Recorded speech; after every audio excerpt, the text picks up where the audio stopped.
Hey everyone, this is Maxi TCG. Thanks for joining me in another video. So in this video, we're going over a new card that came out that might be the new Mini Maxi replacement. A lot of excitement for this if that is the case. So let's dive in and look at the article and the card. We have make new friends with the Multchummy Purulia and Forbidden. We have the Roach lives and got cuter. Yep, so they're referencing Maxi with this. Yeah, it's really cute. All right, so we have Multchummy Purulia, level 4 water aqua effect monster, attack 100, defense 600. During the turn you activate this card's effect, you can only activate one Multchummy monster effect, not counting this card. If you control no cards, quick effect, you can discard this card, its cost, apply this effect for the rest of the turn. Each time your opponent normal or special summons from the hand, immediately draw one card. During the end phase, if the number of cards in your hand is more than the number of sum of cards your opponent controls plus 6, shuffle random cards from your hand into the deck until equal to that sum. Quite a bit to dive into with this, which makes this really interesting. So one, this is definitely a more balanced Maxi. It's not as broken and might not even probably be a main deck card. It seems more like a side deck card because it's completely dead going second, which is one of the issues with Maxi. So one of the biggest complaints with Maxi is that some people look at it's like, oh, it balances the game. It stops these combo decks from being able to go all out and gives me a chance. And to some extent, that's true. But there's a lot of issues with that. You know, there's a lot of cards that play around Maxi.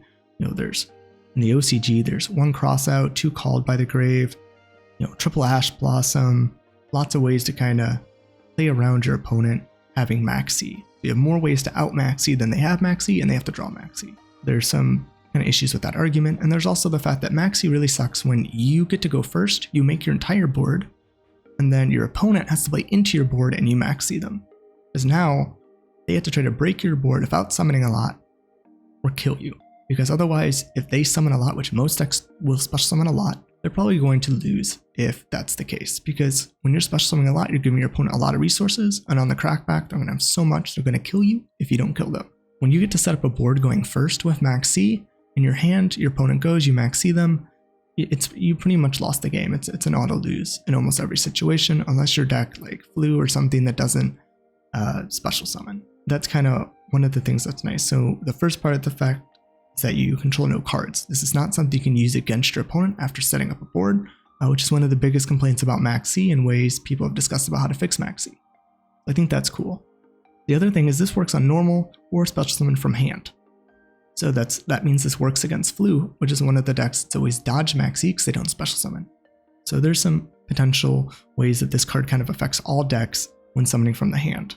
But it's not all summons, it's only from the hand, not from the graveyard, not from the extra deck. So that's pretty useful.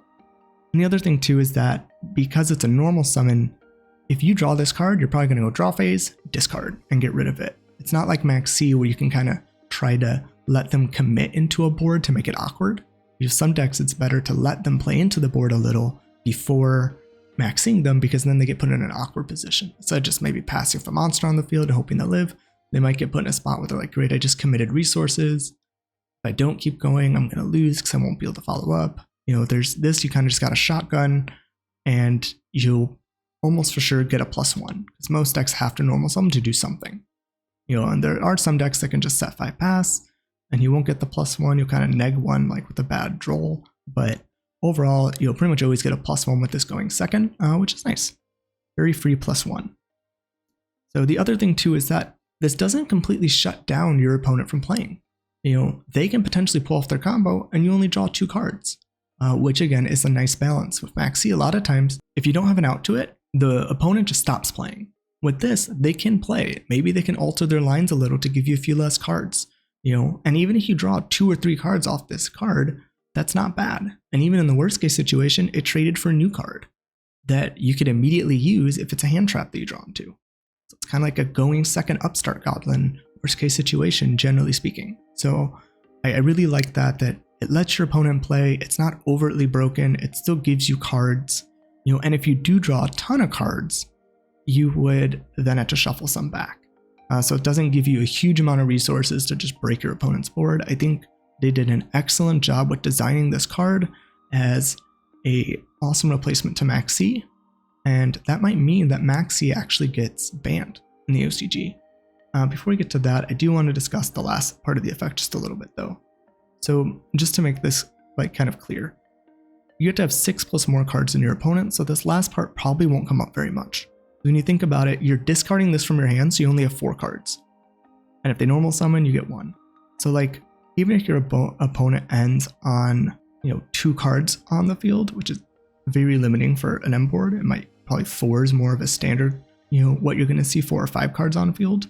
You'd have to have 6 more cards in your hand than they control on the field. So if they have 2, you'd have to have 8. If they have, 4, you're going to have 12. So that's a lot of cards you're going to draw into. So this is just, I think, a nice kind of way to hone in the card a little, just make it so going second, you don't just have 12 cards in your hand to break your opponent's board and just, nothing they do can stop you. But most likely, I don't see this coming in a lot. I feel like most of the time you'll draw, you'll discard, draw 2 or 3 cards, and your hand count will just be like 7 cards, and they'll have 5 cards on field, and that's, 4 or 5 on field, that's like a 2-3 card difference. So again, I don't see this coming up much, but it is there, I think, to rein the card in, which is nice. So when it comes to the OCG, I think making a card like this signals to me that they're going to ban Maxi, which I think is great, because Maxi is a format-defining card, and we might see now eventually in Master Duel, in the OCG, in the TCG, that Maxi will be gone, and we'll get this card, and everyone will have this card. Now, most likely this will probably be a secret for us, which sucks. But again, it's probably a side deck card, so maybe it won't be that expensive. We'll have to see. But there's quite a bit of hype around it. So the nice thing about this is I think there's an issue with deck design between the OCG and the TCG. The OCG does seem to design decks that play well into Maxi, Vanquish Soul, Centurion, different decks that don't necessarily do a ton.